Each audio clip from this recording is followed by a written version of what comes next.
cek, ada enggak keluh kesah? Enggak ada. Jadi enggak ada keluh kesah Nabi Yusuf AS sama sekali. Enggak ada keluh kesah. Tidak satu ayat pun yang mengabadikan Nabi Yusuf keluh kesah. Bahkan justru mengatakan bahwasanya saya diperlakukan sama Tuhan saya dengan baik, dengan khilaf. Ahli tafsir ada mengatakan Tuhan Rabbi yang dimaksud adalah Allah SWT. Allah memperlakukan saya dengan baik. Jadi yang diingat itu, saya sekarang tinggal di istana loh. Nggak ngomong, saya kemarin di sumur, saya dijual sebagai budak. Nggak disebut sama sekali. Saya sekarang tinggal di istana loh, ini luar biasa. Ya itulah caranya. Caranya ingat yang baik. Kok sepertinya kita ini manusia yang terampau buta ya, gak bisa melihat yang baik itu loh. Yang baik itu sangat banyak, yang enak sangat banyak. Kenapa kita mesti fokus pada satu yang gak enak? Itu yang menyebabkan kita susah.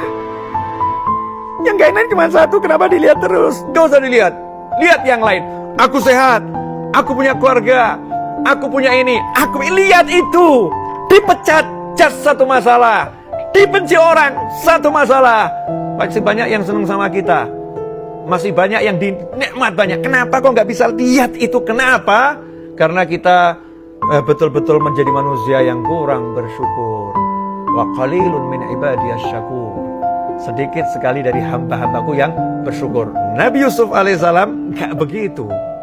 Keren betul nih kalau kisah ini kita renungkan benar, dibuang, diangkut sebagai barang. Kalau sekarang tuh dimasukkan kontainer, dikirim gitu ya, bayangin. Dimasukkan kontainer, dikirim, gak pernah cerita pada yang lain. Gak pernah nyebut pada yang lain. Gak pernah ungkit pada yang lain. Gak pernah sebutkan semua itu. Gak ada. Dalam sejarah Nabi Yusuf alaihissalam nyebut itu tidak sama sekali. Allah yang menceritakan. Allah yang menceritakan penderitaan Nabi Yusuf itu Allah SWT. Tapi Nabi Yusufnya gak pernah cerita. Sementara kita nggak sibuk cerita yang nggak enak ini, bahkan di-share di YouTube, di-share di Facebook, di Instagram, di WhatsApp ya, bahkan update status baru dipecat. Masya Allah. Ya kan? Ini kalau dipecat tuh ya, dipecat ini kan maknanya macam-macam, bisa dipecat A, dipecat B, dipecat Z ini ya, A sampai Z itu. Yang disebut yang nggak enak aja. Makanya caranya biar bisa dari desa menuju istana adalah la in syakartum la'azidannakum wa la in kafartum inna 'adzabi lasyadid.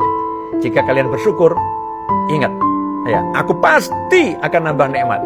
Kalau kalian kufur, ingat siksaku teramat pedih. La in syakartum la'azidannakum. Kalau kalian syukur, pasti aku tambah. Kalau kalian kufur, ingat siksaku teramat pedih. Simple caranya, syukuri yang enak. Sangat banyak kok. Ceklah diri kita masing-masing, mana sih yang gak enak? Gigi saya pecah Habib, cuma gigi satu yang pecah, yang 5 utuh kok. Kenapa kamu keluhkan yang pecah, yang 5 gak kamu sebut? Ya, kenapa matamu yang sehat gak kamu sebut? Kenapa telingamu yang bisa mendengar dengan lengkap ini gak kamu sebut? Kenapa sibuk dengan satu gigi yang pecah? Akhirnya gak enak hidupnya. Tapi kalau kita lihat yang enak-enak, kita akan dibawa ke yang lebih enak.